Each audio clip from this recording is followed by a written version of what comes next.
What's up, everybody? There it is. How about that? Welcome back to the Juice, man. Juice Live. How about me figuring out how to put the intro on the Juice Live? A little Juice Live stream for everyone. Yeah. What's today? Wednesday? Today is Wednesday, hump day. Live on a Wednesday. Live on what? Last minute live. That's pretty typical of us. Yeah, well, to be fair, I think it just worked out better for everyone, including Trey, who we're going to have on the show, who y'all saw that we advertised we're going to have on the live stream at some point tonight. So this would be really cool, man. Trey McKinney, freaking one of the hottest anglers in the country and a rookie that is leading angler of the year and has a blue trophy to his name. So kid's freaking crazy.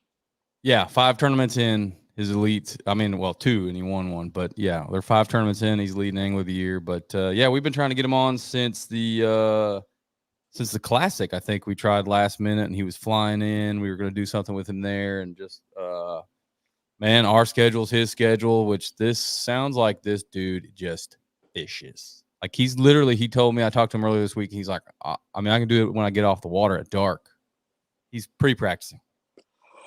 He's on. We'll get into all that with him, but yeah. So thanks for everybody who's tuning in. Last minute live, we'll call it. We will get. I'm not even gonna say that. We always say we're gonna get better at posting and we're doing more been content. Bad, honestly. Yeah. I mean, we're not. Your audio is not super loud either, by the way. I don't know if I could turn it up or what. I don't. Let me edit your mic settings. It says automatically adjust. I can hear you clear. Yeah. Well, see, I get the fancy mic. You got a little AirPod mic, but can you hear me now? Yeah. No, I bumped your sound up, so we'll see if that works. Hopefully everybody can hear you. Yeah. But yeah, man, we didn't put anything out last week. I think you and I both were just laser focused on the last regular season event. We were in derby mode. We weren't even thinking about the podcast, thinking about doing a live. We probably should have done a live over there, but we didn't. We were just like locked in.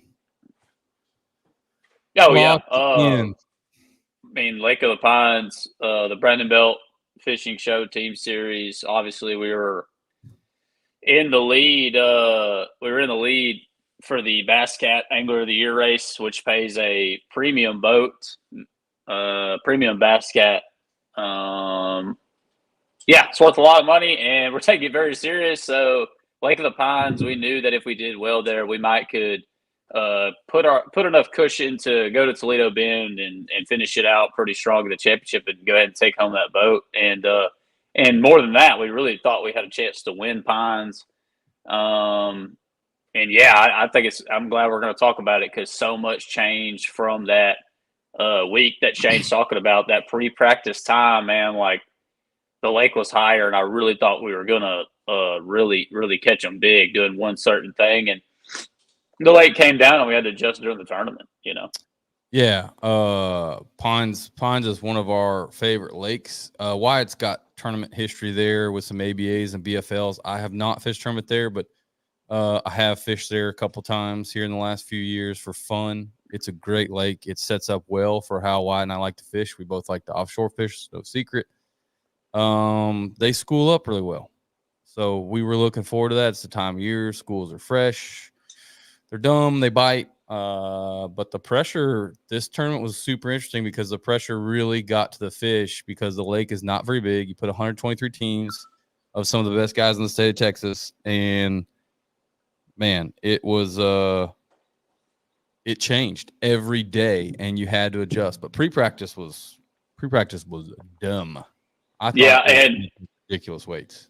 I think that if you pay attention to that lake, it's used to having these smaller events on it, like these 20 to 40 boat fields. Like I feel like 50 is a lot on that lake, and you see these weights, and they're pretty outstanding. I mean, they really are. And even day one of our tournament, with pushing 120 mid 120 boats, our weights were really good as well. But that lake, I just don't think can handle a multiple day tournament with with that many practice as guys well. on it. Yeah, with practice and the guys that like these guys don't suck. Like we're paying a $1,400 entry fee for these team tournaments. So like if you're paying that kind of entry fee, you're probably pretty confident in yourself and your ability. So a lot of the guys found the same things, and thankfully for us, we just adjusted really well during the event. I would say that our best stuff went away.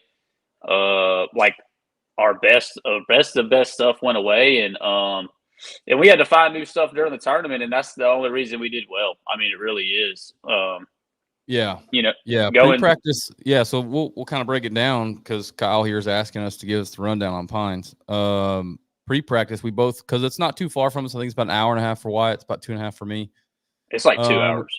Okay. We both spent a couple days pre-practice before it went off limits, and the lake was rising, from all the rain. It was 7 foot high, and we got on a deal.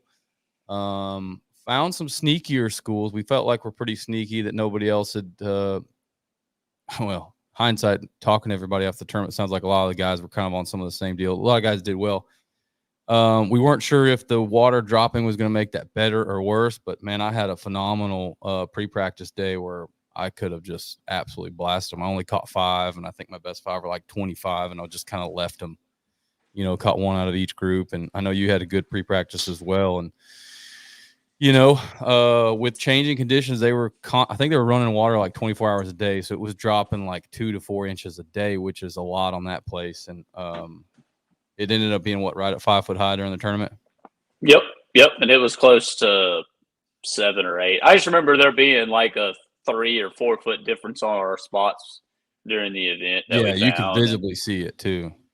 And really, like I said, an event like that where you have a lot of boats that do know what they're looking for as far as like offshore schools and stuff like that. And a lot of people, I would say there was probably like 4 to 6 like major schools on the south end, the mid lake of that lake. Maybe there's a few we didn't know about, obviously, but the ones that really played, there was going to be a boat on them at all times during the tournament. And that was the case. We had found those schools. Thankfully, had found a few more that hadn't been found, that had just showed up really late, like right before the tournament. We even found some schools during the tournament. So we did spend a little time idling. Thankfully, it wasn't like an over amount idling during the event, just because of some history and stuff like that, like places that we know they get on. Yeah, that was beneficial, but that's part of that. That's part of that work. It's part of that work and time and hours on the engine that's already been put in on that lake. And yeah, it worked out. Like day 1, we did end up catching one big one on what was basically left of those schools on some of that stuff that kind of went away, and then we ended up culling 3 or 4 times on some of that stuff kind of south and mid lake. And we figured out a bait deal during the tournament, a flutter spoon. Shane ended up catching like 2 or 3 of our biggest fish on that. And I mean, like, if you weren't keeping stuff honest in the tournament and willing to adjust, whether that be a bait, technique, area, like, you were in a bind. And that's, if you pay attention to those weights, they drop bad day 2, and that's why. I mean, that's exactly why. You either had a good boat number day 1 and got on a school and caught a decent bag, or you were probably in scramble mode, and I think that's what happened to a lot of guys. And as a matter of fact, on day 2, where we caught our biggest fish, we found that during day 1. So, once again, just keep the stuff honest, pay attention to your surroundings, and that's what you got to do on a pressured lake and pressured fish. Normally Pines, like Shane said, like, they're dumb. Well, they weren't this weekend. Like, they were extremely they're normally smart. They're normally super, super bitey. Like, you find a school and you can normally like catch them. Like, we fully anticipated catch, as many as we wanted in a row until we were done beating that group up, and it just wasn't the case. You'd roll up and there'd be fish there, and they're very reluctant to bite. And we were going through a variety of bait adjustments. I mean, we threw everything in the book at these fish: hair jigs, Texas rigs, Carolina rigs, crankbaits, Domiki rigs, drop shots, and spoon. Yeah, and then I mean, I think that's a really, really interesting, adjustment there to go from, normally you want to transition to the finesse when the traditional offshore baits aren't working, your crankbaits or Carolina rigs. And we were both throwing the finesse stuff, drop shot and Demiki rigging, throwing the minnow over their head, and they just would follow and reluctant to react. And that one little clue there, throwing that spoon in that one school that just fired them up better than we had seen the whole time. And that was kind of a little clue we needed. But yeah, finding new stuff every day, constantly adjusting baits. We knew we had to find fresh fish for sure. So, and we did. Where we weighed two of our five on the final day was a new school we found that day that literally was not there the day before. Yeah, we checked. You idled over it on day one. You're like, I want to check it here, see if they're set up here, and there was nothing. And day two, you're like, well, let's keep it honest. We're going right by it. And you idled over, and you're like, oh, I see a few. And we turned around. There ended up being a lot more there, and there was more and more coming as the day progressed. You popped a 4, and I popped a 3, something, Yeah, we made two good culls. Yeah, overall, it's a really fun lake. We enjoy that one.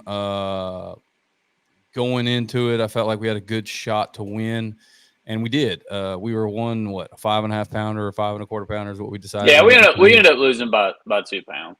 They got us. I mean, the guys that won at 27 day one, and then they had 19 day two. So they had a good event. I mean, they had 47 pounds. I mean, it's a great tournament.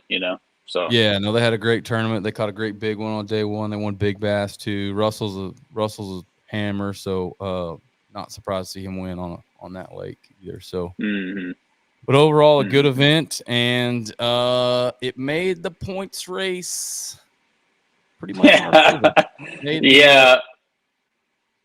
Yeah. So that the Bass Cat Angler of the Year points race we're talking about, like I've already alluded to in the beginning, it's a premium Bass Cat boat. So Bass Cat's stepping up in a big way for branded belt fishing, and giving away a boat for them and Brandon Belt Fishing combined, giving away a boat for that Bass Cat Angler of the Year race, and we put a big gap.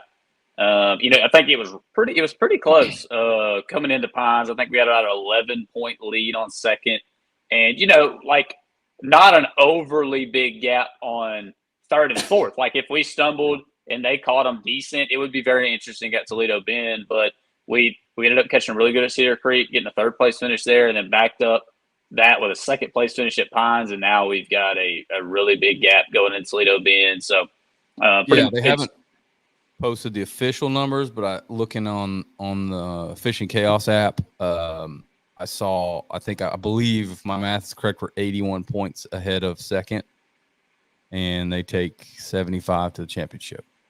Right. Basically, we need to go to Toledo Bend and handle business. I mean, we're not going to go over there just to win the boat. I mean, we're going to go there, put our time, and try to win. Yeah, we're going to try to win. I mean, we go to every tournament trying to win. So, yep. I mean, and when you look back at our year, specifically with the Brandon Belts, man, it's really been a roller coaster. Like at Rayburn, we were sitting in 5th after day 1. We ruined it day 2. At Conroe, we bombed. I mean, absolutely bombed. We saved ourselves big time on day 2 at Conroe for just going and weighing in 14 or 15 pounds. Yeah. And then we knew after those 2 events, man, we're not really sitting that good in points. We've kind of blown it. We better go top 10 these next 2 than we go 3-2. And now here we are, I think that's a big deal. Kind of your back's against the wall. You got to do something. And thankfully we did. Yeah. And both those lakes, Cedar Creek and Pines, kind of like our guest tonight, basically we felt like the only way to have really good finishes is just to outwork everybody. I mean, work hard, and that was go to pre-practice. We, both those lakes aren't that close to our house. I think Cedar Creek's 3 hours from my house, and you and I both went and pre-practice a couple days and put some extra time in on top of the official practice, and that's really a difference maker. And we see that in our results, and you see that in Trey McKinney and JT Tompkins and some of these young guns that are out there just going from lake to lake. They're not going home after the tournament and kicking their feet up. They're going to the next lake and pre-practicing. And I think they're setting a model for what what a professional thing, what it's going to take to compete professionally now. Yeah, love it or hate it. I mean, that's the way it's going to be. I mean, yeah. But these dudes are putting their all into it. I'm going to throw a question up here. I think you and I are going to have the same answer. I don't know who that is, Captain Spill. I mean, really and truly, at the end of the day, I'm going to go with Jack York. He just absolutely kills it. I mean, I don't know how else to say it. I think that there's other guys out there that are really, really talented, really good. I think, Ronnie Kelly's a good guy, but if I had to choose the I'm best, say Captain Ron and Jack York. It'd be Jack. Yeah, Jack smashes them. It's retarded. So. Yeah, the dude has a knack for finding giants, for sure. So, and then we got Harvey. I feel like that's a joke. Yeah. And I'm gonna go ahead and say no. Negative. That's right. Harvey boat ramp has been open in what, like 2 years? Yeah, I mean, been closed for a while. Rayburn's a whole other subject. That lake is really high, and I don't envy going out there at all. What do we got here? While we're on this topic, what's y'all's favorite lake fished so far with Brandon Belts? Lake of Pines. Pines for sure. I mean, not just because of our success there either. Like, legitimately, when the schedule came out, it was like Pines. We circled that one. Yeah. No, it's we had that one on as soon as the schedule came out. We're like, yep, that's a good one for us. And you should go fish it. It's a fun lake. It's got really good fishing. It's got a lot of like 3 to 6 pounders, and they bite usually. Yeah, I think it's a good learning lake for someone who maybe wants to learn how to fish offshore, because they set up in pretty decently obvious places, and you can find them and try a bunch of different techniques on them, and not to mention, like, it actually is a good shallow fishing lake as well, so you could kind of learn a bunch of different things, on that lake. It's a good lake. Your camera's tripping out on me. Uh-oh. Can you hear me still? Oh, I can hear you, but it tripped out. Well, now you got a laptop camera. Well, it's not supposed to do that. That close up right there. I'm glistening because of my dang. It's 85 degrees in Captain Ron Studios. Well, I can't ever see comments. I don't know how you see comments. Well, because I'm the host. Did you click the little comment section? I do see it now. Gotcha. Can you throw one up? Can I throw a comment up? Yeah, if you click one, is it like that one? Answer that. Why? I don't know what the West Texas scheme is. Charging $1 million to take people fishing. Is that what we're talking about? Oh yeah, that's probably what he's talking about. All those guys charging an arm and a leg to take people out. Hey, if they're paying, he's playing, whoever it is taking them out. So it is what it is. I respect the hustle, I guess. They do charge a lot of money, though. They do charge a lot of money. They're getting a lot of money for guide trips over there on OHIV and what is that other one? JB Thomas. Yeah, they're charging some money over there, but they're getting paid. I can't really blame them. Let's see the other comments. It is 9,000 degrees in here, and my camera's not working. That's all right. I'm going through some of these comments. Your browser has lost connection with your camera. Please make sure you have the right camera selected. I don't want the close-up one, dude. I'm like sweating. Well, you're gonna have to do it. No, man. He said, thoughts on what this hot water will do with the little hot drill we have left on Rayburn. Man, I don't really know. I mean, I was up there probably 2 or 3 days ago, and I noticed that the grass was actually growing really good in some areas. Looked really healthy, like it looked thick, and it wasn't that far below the surface. So I think if that sunlight can get to it, I think it'll grow pretty decent actually, and it just depends on how high that lake gets. You know what I mean?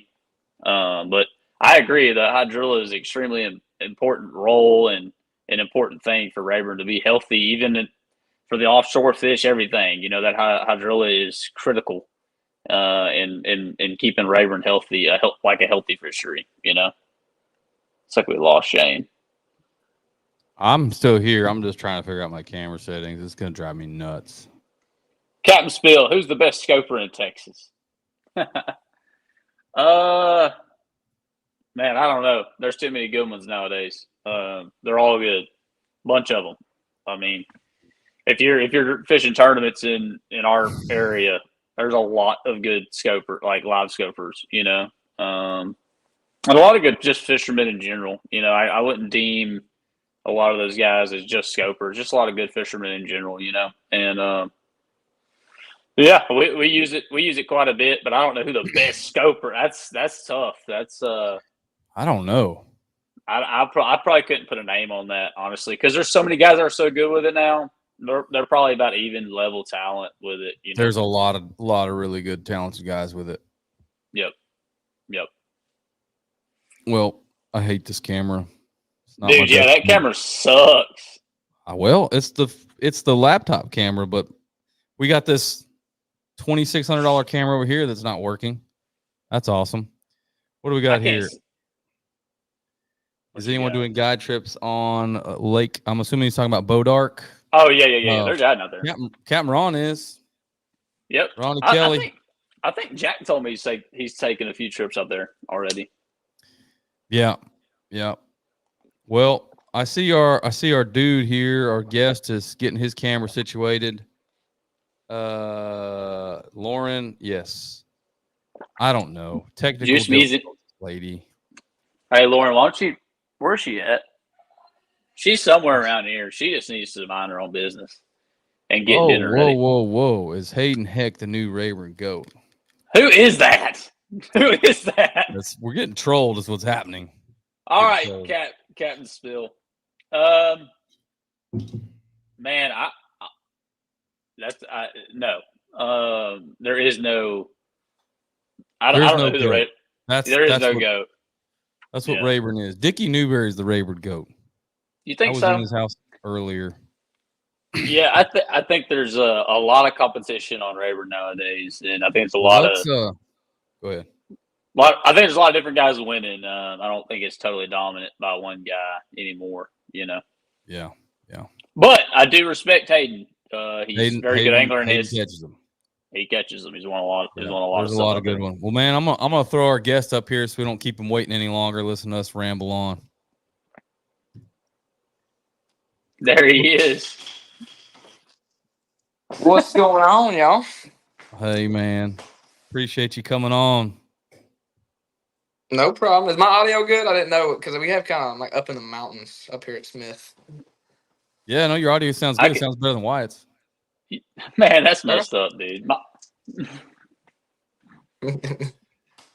Well, we're fighting all kinds of technical difficulties. My camera's not working, so I got to use this webcam, and now I get this terrible angle where y'all can see up my nose, but whatever.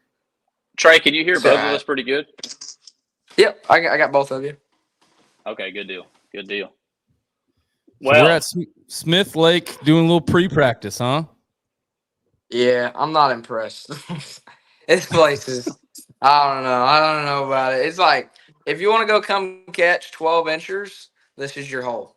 Like, this is the place to come. Like, I've got you. I will put every spot I got for the 12 inchers on the board, wide open. But that's about it. So how many days have you put in over there so far? So I got here, let's see, we got, I think I might end up putting like 6 days altogether on it. Something like that. But we're about to have, I think, a big rainstorm. So I probably won't fish Friday just for sake, kind of sleep in, get rested back up, and then go at it hard for the next day or next 2 days. But there you go, putting in some work. Man, we were hyping you up like before the show, and you're doing you're having an incredible season on the elites, but we kind of want to back up, and kind of talk about getting there first before we kind of dive into the elites. You fished the same last year. You and Shane, you both fished that EQ season, so kind of just talk about that, and then we'll get into some differences in like the opens and the elites and stuff. But the opens it's a crazy world over there trying to get to the elites, isn't it?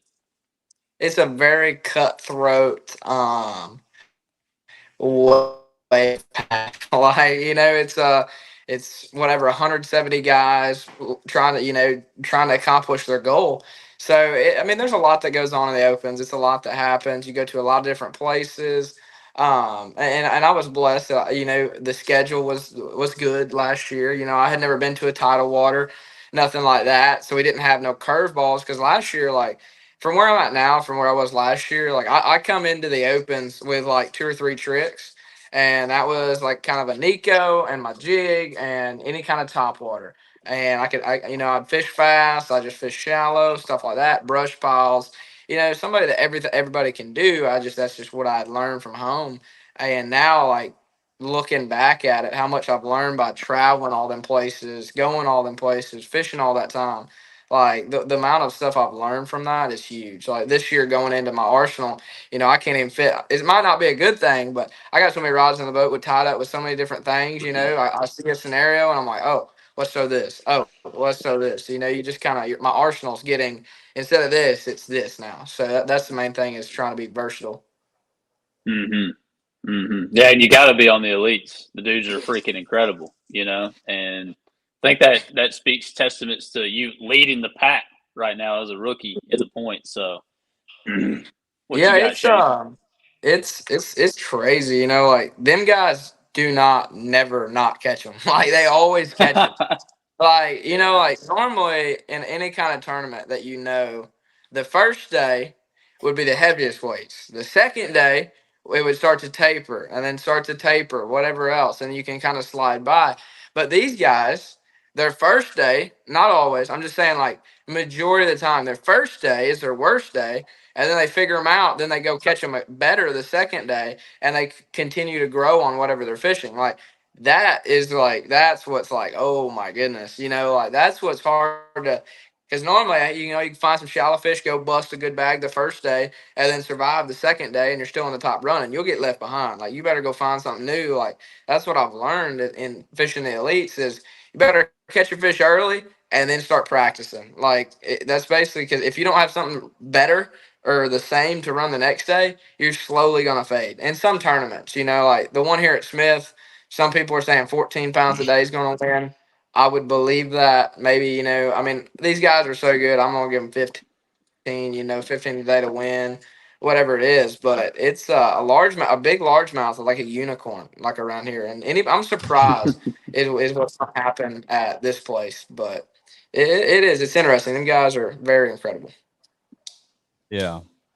So, so last year, I want to talk about kind of like your strategy, your practice and everything. So, everybody, you guys are being talked about, obviously, because you guys are just kicking everyone's butt, just going from lake to lake to lake. But so when you would leave a lake, you would just go and pre-practice. Did you ever go home last year? Or you just stayed on the road? Actually, last year was a pretty lenient year. I went home quite a bit. So I would probably pre-practice a week on each lake. So that is a lot of time. That's 9. Actually, I didn't get to pre-fish the St. Lawrence one, so I've pre-fished 8 weeks last year. I just spent a week at each place, and then I would come home and wait for the next tournament. Then I would head out. But this year, I haven't been home since January. Wow. So where is home? Illinois, down at the southern part. We're about like 45 minutes from Kentucky Dam, and we're in the Carbondale and Marion area. Okay. Well, so you're not too far from Kentucky. I was going to say, how in the world does somebody from Illinois get into professional bass fishing? Yeah, that's what I don't ever figure out. Like I was blessed when I was younger, as I had Rick Cheatham, And we went a lot of places fishing junior stuff. I mean, in the junior stuff, we went to Arkansas. I went to even Idaho for a big bass deal. Like, just being able to travel and see different stuff, I got to add a little bit. But at the same time, when I was like getting into it when I was 16 and 17 fishing BFLs and stuff, I threw like 3 baits. Like I threw like 3 or 4 baits. Like that was pretty well it. And I just figured out how to catch them in my strengths. And sometimes it's going to work. Sometimes it's not. At home, it's pretty well shallow, so I can usually get it to somehow work. But on the road like this, you'll come to some places where it just ain't going to happen. Like, we got 5 to 10 foot visibility, where at home I got that much visibility, or however, vice versa. So Yeah. it's I'm learning real quick, but I better start learning real fast. Well, you don't seem to be struggling too bad on learning new techniques and things. So We're trying. Watching a lot of videos. I'm like, ooh, what was that? And then I'm like, scrolling. I'm like, oh, that's a good video. And I watch it, and I'm like, oh, I'm gonna try that. Like, it's just like anything I can learn. Like normally, I never like. That's the kind of my deal is. I don't know if it's a part of me that's weird or anything. I don't watch that much videos, and really, I should. I mean, I should come to a lake and know everything about it before I get there. I should know how deep it is, understand how shallow it is, everything about it, where the stank water is, where the best area is. But I really do kind of struggle on that. I guess lazy. I don't want to. Usually when I'm ready for bed, I'm ready for bed. I don't like. A lot of times I would suggest go on a laptop and stuff, but I don't know. There's something about just going out there and figuring it out. Figuring something out that nobody's done, that there's not one video in the book about. That's what I love. But sometimes that's not the case. yeah. That's hard in today's time. That's tough.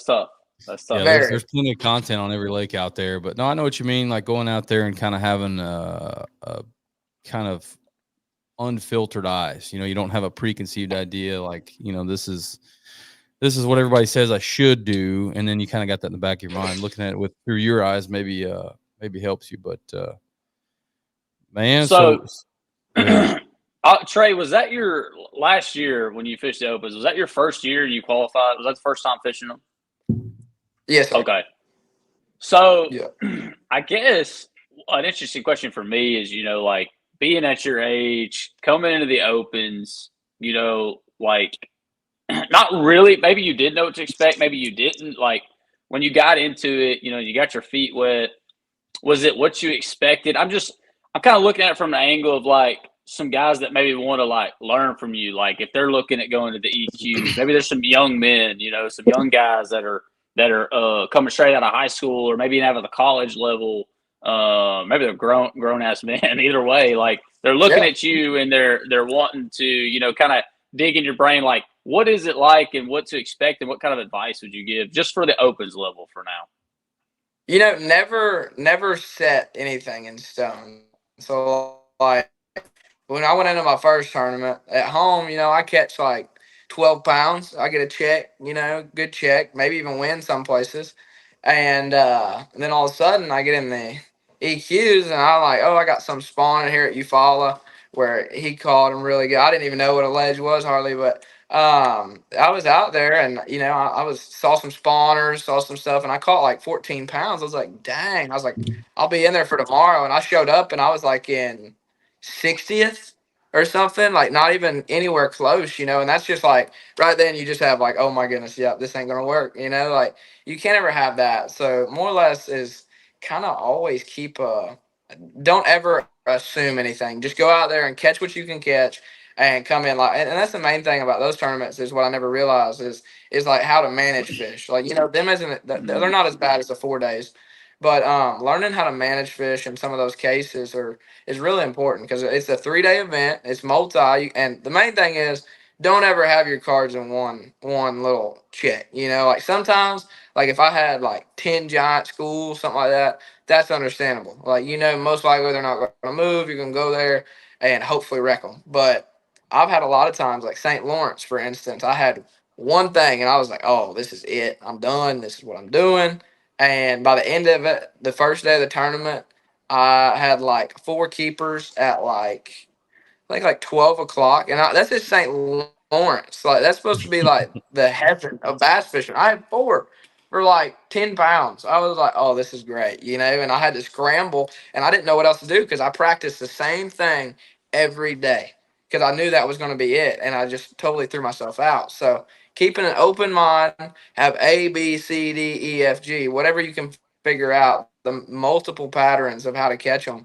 And just go in there and don't let anything hurt you. Don't let anything knock you down. That's the main thing because, a lot of people know right now there's a lot of stuff going out there. There's a lot of people talking like, it's a very interesting time right now on the Elite Series. So, there's a lot of good stuff, then there's a lot of like, oh, this and this, it's a lot of back and forth, and a lot of it I don't understand, but it is. It's just don't let nothing get to you. Do your own thing, kind of just go out there and just put in the boat and just whip it. Just go out there, open minded, and do it. Yeah, man, that's awesome, bro. Like it. You alluded to a lot of the. But we try to stay away from the drama and controversy as much as we can on this show because we just don't really jive There's with enough that of stuff. it out there. There's you can listen to other podcasts and they'll we don't jive with that bull crap because like at the end of the day, like if you were staying in your own lane and like focused on what you were doing and working hard, like then there would be none of that. So and that's what I don't want to go off on too big of a tangent, but just the rookies and seeing that and just the trying to discredit some of the hard work that y'all put in and man, it's just disrespectful, honestly, and it's kind of getting old. And we've just been talking just for a little bit. And you talked about the time you put in at the Opens, and here you are at Smith Lake, like. That's called work, you know what I'm saying? Like that's called dedication and sacrifice. And for whatever reason, if other people aren't doing that, then maybe it's time to take a look in the mirror. You know what I mean? There's a new wave and a new mold of angler coming, and you're one of those guys, but there's more. Just like and I know, and Shane knows. Like we compete against these guys on the Opens or Toyotas or whatever level. Like there's more like dudes coming. Like if you think it's bad now, just wait. They're coming. You know what I'm saying? So exactly. That's very true, and that's like the thing of the whole deal is just kind of. I mean, you don't get to live a normal life. Like like if you truly want to be successful and you're putting in every ounce of it, there's not much else happening in your life. Like literally, like now this year's been like crazy. Like now this is where I've really woke up. Like really realized like, oh, this is what being a professional fisherman's like, huh? But like it's just all the time gone. Like I haven't been home to see my dad, and I haven't seen my dad since fork or anything else like that. Like I haven't seen. It goes on for everything like that. Just being home, like just having friends. Like if some of these guys travel by themselves, like I'd be talking to a mirror after like 2 weeks. Like I just lose it. That's the thing is, I mean, you don't, it's not very social. You got your phone to talk on, but anything else, like people don't realize that part of it. I don't really think is, now I'm staying with like JT, something like that. So that helps a ton, getting some social activity, we go eat at night, grab a spot to eat, come back, go to bed. It's just what it is. You eat, you wake up, you eat, you go out to the lake, you eat, and you go to bed. Like that is level all of it. And it's a lot. You don't realize like I've never really got homesick, and I'm ready to be home. Like I hopefully after Smith I can go home and just socialize with my buddies, anything like that. You just don't have none of that on the road. You can make new friends on the road, but it's not like being home, chatting with your friends, going fishing with your friends, and it's you hear the days of everybody going out and fun fishing. There is some of that. You got to make some of that to to keep it going and not get burned out. But every day, if I get lazy today, I feel bad because then I'm like, oh, I could have found that spot today, and that could put me in the top 10 in this tournament. So it's like you go so hard, and that there's some kind of point where it's you gotta. And that's why I'm waiting on hunting season. So that's my break. Is when it gets hunting season, I'm gone. Spanish. Don't talk to me. I'm bye. Like that's, there you go. Just gone. So yeah, that'll be your release. It'll be your release from all the. I mean, is that like it's, I don't know, like some of the just put myself in your shoes. Like now, like here you are, sacrifice. Like we're talking about that sacrificing that work. Like so, you're sacrificing time away from home, family, and so does everybody else that does this for a living, right? But like that's the part that would suck for me. Like I'm putting myself in your shoes. Like I'm a rookie. I made it. And I'm sacrificing so much, and I'm doing everything within the rules in the right way, and you still get discredited. That's got to be frustrating. Like, and I know at the end of the day, I'm sure for you, because I've never seen any negativity come from you on social media or any responses to anything, which is good, which is very good. And that's hard to do, especially for a guy probably as young as yourself. But I think you do a good job of, as far as that goes. You know what I mean? And but it's got to be irritating. Like at the end of the day, it's like anything else. Like let's just say anything. Say you're duck hunting, you make an incredible shot. And then everybody, it's just like anything else. You go out there, and this is what you live for. This is what I've dreamed of. Right now, just doing everything, and then you have those people that just try to cut you down. It's like, wow. I was like, real buddy, I got, and now at this point, like at first, it was kind of crazy because some of the guys I look up to, that I really enjoyed or kind of look forward to meeting is can be some of those people. And it's like, wow, you don't realize that. You're like, man, I've always wanted to look forward to you. I've always wanted to meet you. And all of a sudden it's just like, no, like it's just, it's wild. But, some people, greatest guys ever, it's just, there's a lot going on right now. And that's, I try to stay out of it most I can, even though it's coming for a lot of us. JT gets a lot of hate too. And anything like that, but it is. It's kind of, you get all pumped up at at Bassmaster. If I want to get a kick at myself, I can go and see like a fish catch. That's a video, Brandon Villen or something, and you'll hit comments and just start scrolling. You'll get some good laughs. Like it's kind of just at this point. I'm not even fretting about it. Like it's almost funny at this point. Like I just, if somebody says that it might bother me, a few comments, you're like, like you got to pull it out. Like it's like, ooh, that one kind of hurt. But other than that, we're just fishing, and I know like if I'm right with the Lord and I'm good and I know what I'm doing right, I got no reason to think about it, worry about it. Run my day over somebody that's having a bad day and wants to get on, the keyboard warriors or wants to get on there and make a bad comment. It's all right at this point. You just got to pray about it, and it'll blow over at some point, and hopefully it'll be soon. Good deal, man. Good attitude to have. Man, honestly, it's a super impressive attitude to have at your age, and I'm sure you're probably getting tired of that. Everybody like referring to you, because I remember when I was young and people would be like, "Oh, you're just young." It's like, well, okay, whatever. I know you're probably getting tired of that, but dude, it's seriously impressive to watch you handle yourself. I mean, even just your little videos when you're talking about your day and doing little sponsor plugs, like I'm pretty sure you came out of the womb like promoting products. Like I think you were just born that way. I'm trying. Like some people are just a natural. They're just naturally charismatic on camera, and you're good at that. You're good at fishing.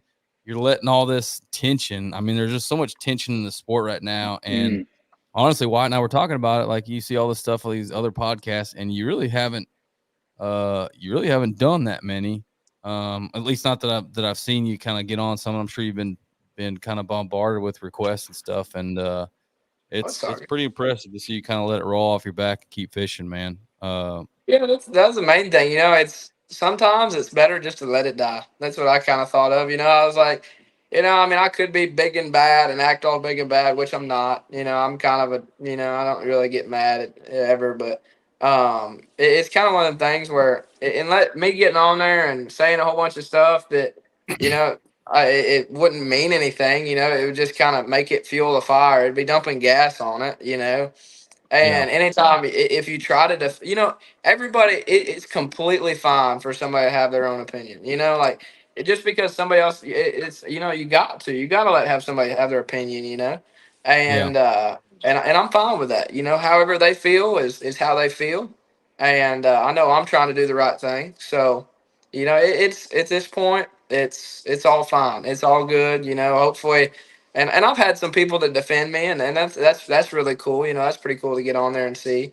It's just it just happens. It's kind of a real tight time with active target and live scope and all this, and it's just merging. I think it's just all like kind of boiling over, and everything's just kind of tight right now. But I think just going on in the future, maybe next year, maybe they'll have something come out where everybody kind of puts a little drop in their basket and everybody gets good, and hopefully it'll be back to normal fishing. You kind of watch the old stuff where it's just good old fishing. It's kind of fun to watch. So I'm sure it's just some stepping stones. It'll cool down at some point, and I mean, it is fun. Like, that's the kind of thing I like about the elites is it's kind of, I don't even know, it's I feel more free. And not to say in a bad way, anything else like that, but it's more, yes, a finish could cost you your angler of the year for sake. There's a lot of these tournaments I'm coming up. Like, this is my weak zone. All these I like Wheeler, other than Wheeler, but all the other ones, I like here, North, Champlain, St. Lawrence River. All that stuff is, that is bare minimum. I have hardly any knowledge on any of that, and I'm gonna try to make up for it. Watch a lot of videos and be up there, but it's just it's gonna be, it'll be good. It'll go back. Yeah. So far, first 5 elites. What's your favorite one? I might have to say Lake Fork. That one was pretty awesome. Yeah, I mean, catching the dinks out there on Lake Fork. It was pretty fun. That place is unreal. That place is crazy. It is crazy. Actually, we talked a little bit about Lake Fork before you got on here. Just touched on it a little bit, but man, my highlight for that tournament is when you broke your rod and boat flipped that joker on broken rod. Because, dude, you got freaking pumped up. I'd have been talking mad crap. I'd have been talking, bro. That was awesome. That was cool. Yeah, I just didn't know what to do. I was like, it shocked me. And I'm like, well, I got her coming now. Let's just get her in the boat. Like, I didn't know what was going to happen, but better than losing her, fighting her around the boat. I was just like, if it's meant to be, she's coming in. If not, it's all right. It'd be all good. Yeah, that was sick. It was awesome. Sick. That place. How bad did you want the all-time? Go ahead. Go ahead. How bad do you want the all-time weight record? I would never man, that was awful. I almost got it. I can't be sad about it, but I kind of was because I lost it at the boat on a jerk. And it was like I can't say much. Literally all week. All week I lost one fish. And that's throwing treble hooks and stuff like that. I lost one. And that was her. It was like a, I don't know, 7.5 pounder. Maybe, I don't know if it was quite 8, but it was a good 7 pounder. And she was right at the surface, and I knew it. I was like, I didn't know really what to do. And I knew she was there. She looked right. She looked like she was going to bite. And I kind of flipped over to her and I pop, and she just swam up and hit it coming up. And literally when I pulled, she was already on the surface, like wallering. And them little bitty hooks, it just didn't hold her. And as soon as she did, she like thrust again, and it just popped out. But I mean, that would have been really cool. Like, that place is like, in practice, pre-practice, I went there and I caught. I didn't catch that many a day then. It was kind of a little bit different, and but they were big. But I mean, I'm telling you, like, out of 5 days I was there, I caught like 1 or 2 under 3 pounds. Like, that place, the quality of fish in it is crazy. I've never seen a place like that. Like, when I lean, I'm like, how big's it gonna be? Like, that's the part you love. And I mean, it was a unicorn if you could catch like a 2 pounder. Like, I don't know how them people catch them slots or whatever. Like, every fish I catch would be like right in the middle. Yeah, for sure. No, was that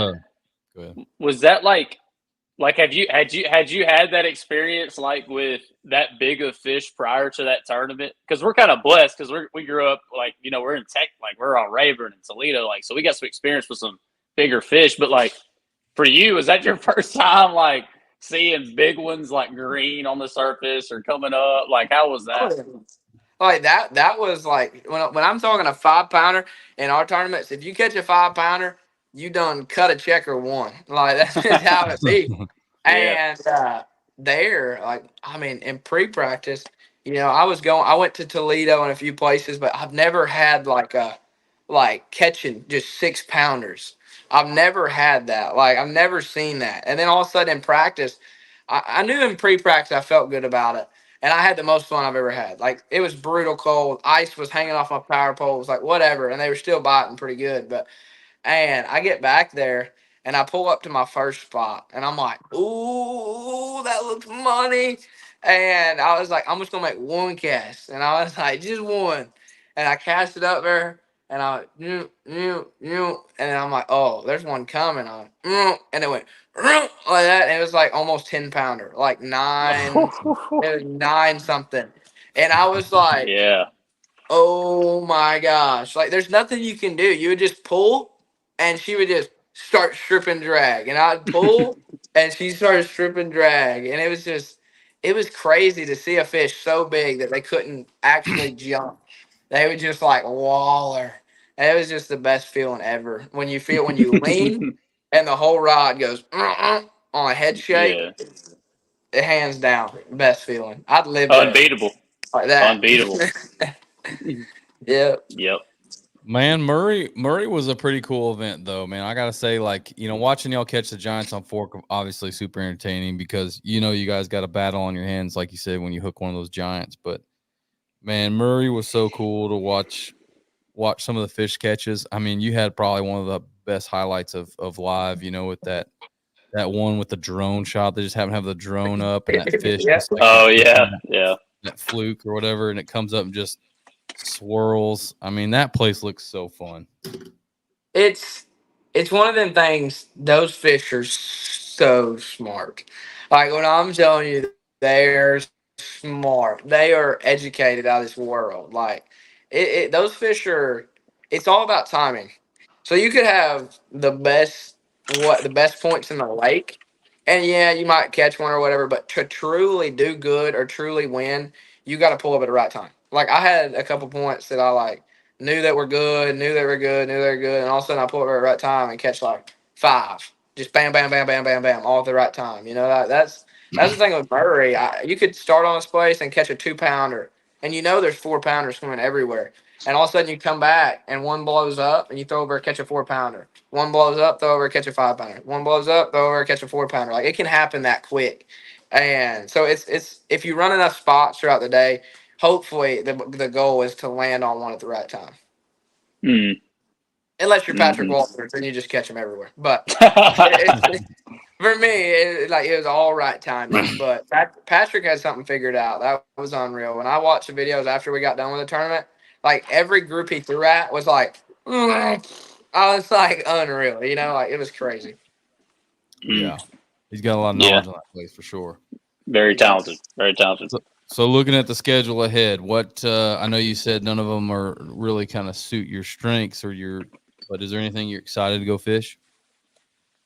St. Lawrence, that's when I can catch one in 2 inches of water and one in 60 foot of water, that's kind of nervous. But let's see. One that I'm excited about. I like them. They're fun. I'm probably more excited about Wheeler, more or less, because I know I'm like, that I do have like I've fished on the Tennessee River before, so like if I do have some knowledge there, whether I know like areas or whatever else that I've caught them in the past, something like that. At least I know that I'm capable to get them to bite if I can find them. All these other places you might catch 20 pounds and you're still in 30th place or 20th place, anything else like that. Here, on Wheeler, like if you actually land on them and you catch that 20-pound bag, then you're going to be in the top 5, top 10, however it's maybe or turn this time. But so I'm kind of excited about that one to see what happens. That one's going to be interesting because everybody's going to be like in this big a group, because I just feel like, there's going to be a few starting places. There's going to be a few schools. There's going to be a few congregation of fish, and, whoever gets that right boat number or anything else like that finds them is really going to be the luck will be in their favor for sure. Surely it'd be a little bit easier to get on something than it was in the opens when there was 200 of us going out there racing after the same spots. Yeah, I hope so. And like you said, there's 100 guys. Most guys, if you ask, like just kind of truly be nice. Sometimes you can kind of fish around, kind of sit next to whatever you got to do. If you both find the same spot, some people will, some people won't. But it's not going to be as bad because there's only 100 boats just in general. But there's still going to be those spots that you're just like chomping at the bit to get, and you're going to be rowing, and you're going to be like, no, when you get there or something like that. So. There's going to be those places, but at the same time, I want to try to find the other kind of the weird stuff. I'm going to try to find something weird that hopefully they can get on. But other than that, I feel like it's going to be pretty tight again. What'd you finish last year there? I think like 7th. Yeah. Okay. Oh, yeah, really good tournament. Yeah, it was fun. The bad thing is they were like fry garden and stuff like that, fry garden spawn and stuff like that. So I don't know if that's going to be going on again. So that's going to be one of those things where it's going to be a lot different. Yeah, a little different time for sure. No doubt, man. Well, what you got, Shane? Man, goals, I guess. That's always something we like to talk about is, obviously you're achieving goals at light speed over here, winning elites, trying to break records, qualifying your first year, leading the AOI. So what are some of your goals? Your aspirations in professional fishing? More or less is to kind of like, you shouldn't think about this if you're 19 year old, whatever else, but we don't have retirement.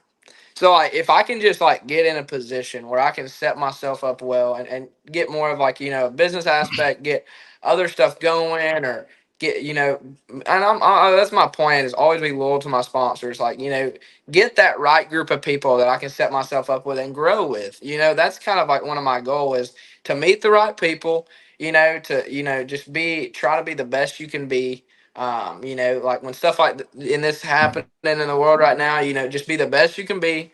Fishing goals, that's of course, one of them things where you always want to, everyone wants to win. But at the same time, if I can just be like a consistent angler of being able to catch them, pretty good and be versatile and stuff like that, and kind of stay up there. That's kind of my goal is I want to do this a long time. So it's I don't want to be one of them flash of the past, and that's kind of one thing that kind of scares is your dream could be gone in a year or two, just like that. Bye. And then you got to requalify, and dude, we all know that's miserable. Like that's a lot of stress. Like that, way more stress than anything is trying to qualify. And so that's kind of one thing is just being able to be consistent enough where we can just continue to have fun, not be completely stressed out. That's kind of my dream or my goal is to be here a long time and just figure out how to just chillax, have fun, meet the right people, and be good. Do you feel pressure on the elites? Do you feel pressure? Like, because it can suck feeling pressure like that, and it turns into stress, maybe a little anxiety. Like, do you feel that? Leading AOI, being your rookie season and stuff, or what is that like? Yeah, it definitely is. So like when I get on my phone before the deal or whatever, you'll have people tag you in the fantasy fishing. I'm like, oh, we don't let them down. Like, oh, poor guy ain't gonna win a live scope today. He's out of luck. That's kind of the thing. That's not so much pressure, but it's kind of a funny thing to look at. Like all these guys are trying to win this thing where they get the coupons and all this, and I'm about to be like, yeah, and just But it is, I do feel the pressure at the sometimes, but it's kind of one of them things where when you get the text, oh, I know you're going to catch them, stuff like that. It's like you feel like you can't let those people down. Like, like, or you go fish your strengths. Say, like, go fish a fishery that matches how I like to fish, and you don't catch them. That looks bad. It don't look bad, but it kind of messes with your head. You have a lot of people that, if you ever get the mindset, and I had it for a while, that's kind of like, oh, everybody's expecting this. Everybody's expecting this. I got to go do this. I got to catch them. I like, and halfway through the day, I'm about to just like, my brain is about to just explode, that's one thing that you can't let happen. You can only do the best you can do. And that's the one thing I've really been trying to get at peace with this year is, you have a couple good finishes and everybody's like, oh, you're on fire. You got to catch them the rest of the year, whatever else like that. And when you lose one or you're not getting bites, you're absolutely in the deepest, downest hole at about 10:30 to 12:30 in the tournament, and you just get to replaying all that, like, oh, I gotta catch him, I gotta catch him. What can I go do? And it plays a lot of games with you, and that's what you can't let happen because that'll make you have gray hairs in a hurry. So that's what we're going to try not to do. And just kind of, I know I'm going to try my best, whether the Lord says it's right or however He plans my path. That's what I'm really been good at this year is just kind of accepting. If if it's His goal and His path, it's going to happen. If not, hopefully we got a long career. Yeah. Yeah, man, that's wise words from a young soldier out there. Yeah, dude. Trooping along, and it's just this. It's the God honest truth, as we're all fishermen. We're all at different levels, obviously. But if you let that pressure and that stress get to you, it's like kind of one of the deals. Like you look back at the tournament, and you're like, "What the hell was I doing? Like that's not me." Like those decisions ain't me. That's not how I fish. Like, and it's the worst thing you can do is try to force something, man. That's just not happening. And like I said, we're at different levels. Like you're on the Bassmaster Elite Series, me and Shane are fishing home derbies back at home. But it's been true for us as well. In the last few tournaments, if we weren't fishing free and keeping stuff honest, we'd have been in a bind. So I think at the end of the day, you see that in all the guys that are kind of rolling. Like stuff you're trying to talk about. We've seen it in Dakota, Ebear. We're pretty good buddies with him, and kind of how his mindset changed, kind of how he was rolling. And I think that's the biggest key. Like all these guys they ask all these questions about this drama or that drama. Like if you're truly trying to be a better fisherman, like that's where you need to lock in right there. Like because it's tournament fishing is a lot different than just going out and having fun, right? Like those decisions you make in that 8-hour day, that 7-8 hour, whatever long you got, that's all that matters, right? And so that's the biggest key right there. I think that's the biggest bone you could ever be thrown as a fisherman is it's up here, and it looks like you got it figured out at a really young age, and that's impressive, man. We're trying. We can all look like we have it put together, and it sometimes all explodes at once. And sometimes some people it takes the right little thing to send them off. Like sometimes you can be a trooper, you can lose 5 pounders, but there can be one little thing that just sets you off. And right then you're done. You get spun out, something happens, say you get in an argument with a guy, something like that. Then you're just burning up all day, thinking about all day, that sorry son of a gun, that's all. I mean, it's basically, it's everybody's different on how it works. There's certain stuff that set people off. And, if you can figure out how to get that down to a bare minimum, where you have a very less chance of being able to stay on that straight path and be sturdy minded all day. Because once you make a move, it's made. Once you say something, it's said. It's kind of the same thing with anything else. I mean, it's you can't take it back in that 8 hours. Unfortunately, you can make up for it, but you can't take it back. So that's kind of the thing is being able to stay on that straight line no matter what happens. And it's hard. It is hard. Boat, say something breaks on the boat. Anything for everybody is different. Some people handle the biggest stuff the best, and some people handle the littlest stuff the worst. It's all on everybody's different mindset on it. Yeah, for sure. I got to keep Shane, like level headed. Sometimes he likes to like somebody gets too close or somebody says something just slightly wrong. Shane's liable to choke somebody out there. So you gotta keep him at bay, No, man. See, I'm the one. I'm the one that's like, hey, Wyatt, dude, we gotta get out of here because you're like you just said. Like, if I get mad, like if I get really mad, which is rare, I don't get mad that often. But if I do get mad, I'm done. Like, I just can't. He's gonna choke somebody, bro, and we gotta literally leave the whole area. Like, we can't be around this guy. We have given up spots that we legitimately got poached. Like, legitimately got poached, and I was like, "Why? We just need to leave, otherwise." The entire day is going to be ruined. Let them have because they're going to turn around. He's on the back deck. You go, yeah. I understand. Yeah. No, you're right though. That's definitely my trigger. Like, if I get mad, I have a hard time reeling that back in. Oh man, that's gold. Especially when I get mad at Wyatt. And then you're stuck in the boat with him. Yeah. That's right. Let's go push him out. Well, man, we got some comments up here. We got a question here. I think this would be a good one for you there, Trey. I don't know if you can read that. Let's see. I would pick a jig, a Nico or wacky, something like that. Mm-hmm. And then I would say some kind of like fast. Either like, man, it's hard at 3. I'm getting so like crazy now. So mainly jig, wacky, and either some kind of like top water or moving bait. So like either like a spook or a frog, something in that category. You can kind of chase everything. 3 baits that you can do a lot with on that factory. You can kind of go anywhere and catch them on that. So that'd definitely be my 3 baits. There you go. Well, we got what else you got, Shane? I got one more question there. Active target. Yes. Stable view. Make sure you got that figured out. So, like, I mean, the thing about active target, it's very simple. Now I don't want to sound like that, like anything, but as to a Garmin, you keep clicking buttons, you keep finding hidden settings somewhere. Like you can just go through page. Every button leads to a different door.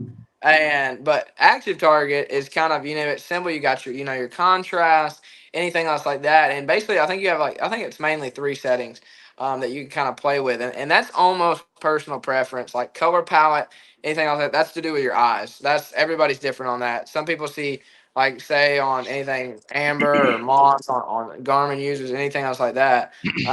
Some people like it better just because of their eyes and how they see or what you're used to.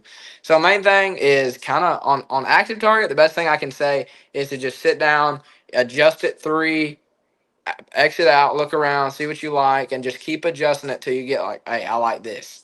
That's the kind of thing I like about active target is once you get it set, it's pretty well set, unless you get in some bad pollen, something like that, something crazy, but it's pretty well good to go once you get it set. Good deal. Got any more questions for him in the chat? I can't see the chat, so. Man, no, we're good. I think we let him go, man. I know we've been hounding you to come on, and I appreciate your time. And no problem, buddy. Dude, it's gonna be fun to watch you keep fishing. I think we'll be watching you for a while. I hope so. We can just hopefully figure it out. Right? Hopefully, we'll be there with you one day. That's the goal. I'm looking forward to it. Absolutely. Yeah, I look forward to getting the elite so you can continue to beat me. Nah, no way. No, man. You have to show me how to catch one on a ledge. All right. Yeah. We'll do that. Yeah, we'll do that. That's what you need. You need another thing in your arsenal.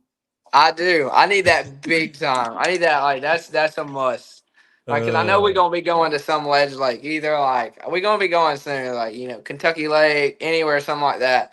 So we're gonna be getting somewhere that's gonna be a ledge deal, and I gotta figure it out, or I'm gonna be like, "Where's Trey?" Start at the bottom, scroll up.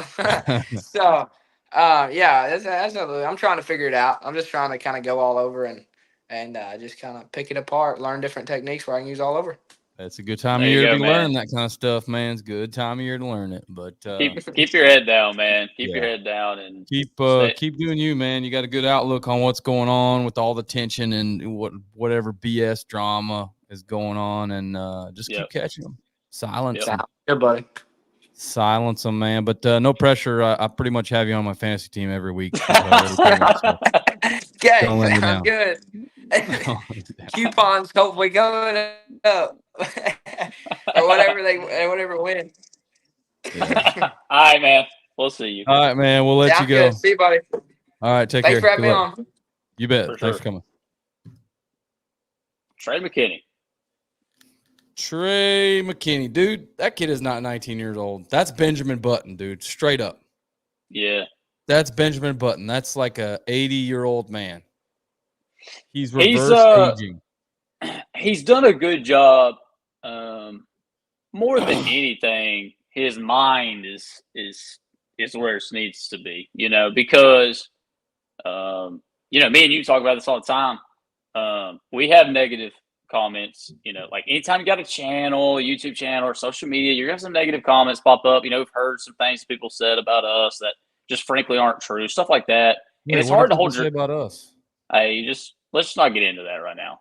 Well, no, just like some stuff that are said, or maybe there's something said on social media that's like, this dude's absolutely wrong, and it's hard to hold your tongue. But really, that's the only right way to go about your business, is because if you get involved, in that bull crap with these guys, like, man, it's just there's nothing good that comes from it. You're not going to educate them. They're not going to listen to you. You're not going to change their mind. They're not going to change their mind. No. So you might as well roll on, And as far as like the controversy that surrounds Trey, we didn't want to get into that too big. Because at the end of the day, we saw, I think everybody saw the video that Milliken put out, and you can literally just read that email that he went through a polygraph and passed. Yeah. I don't know what else you want. I mean, whether you agree or not with the way the rule reads, I'm not sure. But at the end of the day, he followed the rules, so it's hard. I mean, we gotta let the organizations handle those kind of things. So often you see people jump in who have nothing to do with bass, don't fish a bass tournament, never have fished it. And I mean by bass, I mean BASS, like Bassmaster, and they're willing and eager to throw their 2 cents in. It's like, let the organization handle this. Like, geez, man. But I mean, that's not our call. That's not your call. It's not our call. No matter what kind of comment you throw out there, you're not going to affect what the outcome is. But let them police their thing. They're figuring things out. But man, I do hate it for the rookie class this year that there's so much tension. And I think he said it like he talked about it just kind of boiling over. You got forward facing sonar, and then just they're catching them, man. These rookies are catching them, and there's just a lot boiling over, and there's just a lot of tension, and guys are trying to sort through it, and there'll be some changes. There'll be some changes come out of this. They already have. They've made some rule changes kind of mid-season for the Opens guys next year, but man, it's pretty interesting. The dude's kind of, I mean, I met him for the first time last year, and he's just kind of one of a kind, man, as far as like how he's handling himself. I can't find anything wrong with the kid other than the fact that he just handles himself. He's got his head down. I thought for sure he's going to throw a video out or something, or throw some negative comments and kind of get in the mix. You'd think me at 19, I'd be like, hey, screw you, dude. Like, yeah, meet me in the park. Like I was done something stupid. And he's just like, oh, I'm not worried about it. I'll go fishing. Well, that's, like I said, it's the only attitude to have. That's going to end up doing you any good. It really is. Yeah, but a lot of that, that stuff is normally learned in life lessons by making those mistakes. And he just, right. It sounds like he's got a really good, and we should have asked him about it. Maybe next time we'll have him on. His family and stuff. Family. Support system. He's got a really good support system, good family behind him. Matter of fact, some of his quotes, I'm like, I bet you his dad told him that. Like, it's like a wise old dad, kind of give him some good advice, and good for him, man, for having a good family, good support system. But we'll have him on some more, and took us a while to get him. He's always on the freaking water. Yeah. Man, I forgot. I was going to ask him how many hours a year he puts on his freaking engine. I wanted to know that because I know we probably put more on ours, but I was like just wondering, like, how many hours? More than him? I think so.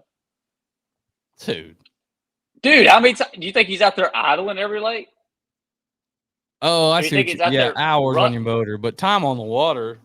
Yeah, that would probably get beat on that one. Probably not by near as much as you think. But like I'm talking about idle hours, bro. Like we racked them up hot. Yeah. We got one more question here, and then we'll lock this down. This is we could kind of talk about the championship for a minute. 3-day championship, 75 teams. It's not 3. Yeah, the belt championship's 3 days, dude. What are you talking about? It's 2. Mm-mm. When did they make it 3? It wasn't 3. It's always been 3. They make a cut. Oh, shoot. I was thinking about last year at Toledo. Oh, shit. It's going to take a lot. It's going to take a lot. 75. Oof. 25 a day. All right, hold up. Cody Pitt and them won same exact time last year. They won it with 57 or 58. What did they have? Oh. They had a lot. So let's say they were to catch. So then they'd have to catch 22 to get to 75. 75, 25 a day. No, that's not right. If they had 57 and 2, they catch 20. They're at 77. Oh, you're right. Oh, 18. Sorry. My math was not mathing. Bro, they might have had – hang on. They might would have had 82 in that tournament. 82. 81. Oh, my gosh. So you're saying, like, just think about it. They had 57 in 2 days, and you're only going to give them 20 the final day for 77? No shot. They go mid-20s again. Hold on. Why do you keep talking about them? What are we going to have to win the championship? I'm going back to what won the exact same time of the year when we were there in 2 days, and I'm giving them more than 20 on the final every day. dang time. Cody Pitt, I think he loves you. He loves you, Cody Pitt. I think he touches 80 there. I think. What do we touch? Sounds like we need to touch 80. This is what I'm trying to get in Wyatt's head. We were just talking about the mental side of the game and having your head. See, Shane thinks I'll be negative about this stuff.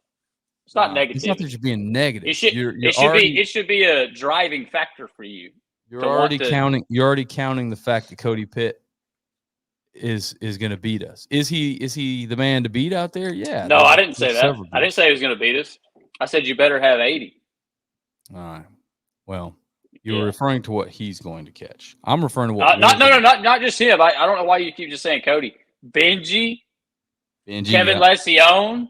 Yeah. I don't know why you keep just going on Cody. No, it's gonna be like 4 or 5 of them that you got to beat. 4 or 5. Team Juice. Better have 80. I think 80 pounds to win it. Okay. I think. And then now we got Braden here. Yeah, we feel good. I mean, good about it. We don't feel bad. We learned a lot last year in July. We don't get to fish. Despite being the fact that I'm 30 minutes from Toledo Bend, I literally fish it like 4 or 5 times a year. But last year we had the belt there basically the same time of year in July. We learned a lot about that lake in that time of year. We didn't do that good day one, I don't think. No, but they just didn't show up. We had like 17 or 18, and then we backed it up with like 21. We averaged 19 a day and got 13. So if that tells you how good you got to catch them, there you go. I mean, yeah, we had 19 day, finished 13th. Got a little money. Yeah, it's going to take some weight. But so the good news is we have quite a bit of time off between now and the championship. Nothing, no other tournaments. So I'm going to spend a lot of time, and I know Wyatt is too, on Toledo in the month of June. So we're going to spend a lot of time out there because, like I said, we're not just there to just win the boat. That's great. We've been looking forward to that all season. We worked really hard to get to where we are in the points to give us that cushion. But I really want to win it all. We go in every tournament thinking, what do we got to do to win? Not what do we got to do to get good points. It's what do we got to do to win? Like, I want to win. That's what it bit us at Conroe. Day one. Yep. No, we were not fishing like we normally do. We were not trying to catch the 5 biggest fish we could. Day one, we did. Day one, we went offshore trying to go against the grain on some stuff that big ones were using. Unfortunately, it was dominated shallow. We didn't adjust in time. Day two, we had to go save. We had to save. No, if we were to start the belt tournament. Let's say fast forward, it's July. We wake up tomorrow. It's time for belt. I feel good about Toledo Bend, but we're going to put a lot more time in, and I think we're going to feel really, really good about it going in. Who is Captain Spill? I want to know. Captain Spill.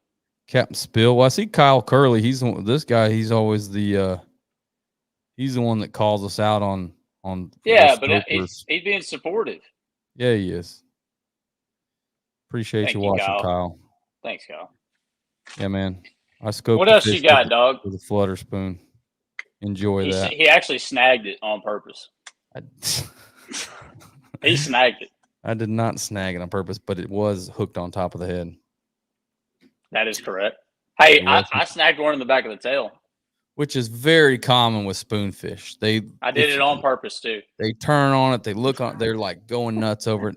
Very common throwing a mag flutter spoon, and when you go to rip that thing off bottom, sometimes you run into one. I snagged one in the tail on purpose. You did. You snagged a spotted bass on the tail. And we thought you had a giant for a minute. Yeah. No, actually, I saw it about 2 foot under the surface on live scope, and I reeled that flutter spoon right below her, and then I ripped it up, caught her right in the tail. 100% not true. Why are you giving people false information? Why are you actually trying to convince people that it's possible to snag a bass? We're snaggers, dude. We're snaggers. Hashtag snaggers. It's not called scoping anymore. It's called snagging. That's right. That's right. Man, I ain't got nothing else. That's all we got. It's 86 degrees in this sucker with no yes, AC. Captain Ron, I understand you got AC problems, man. No problem.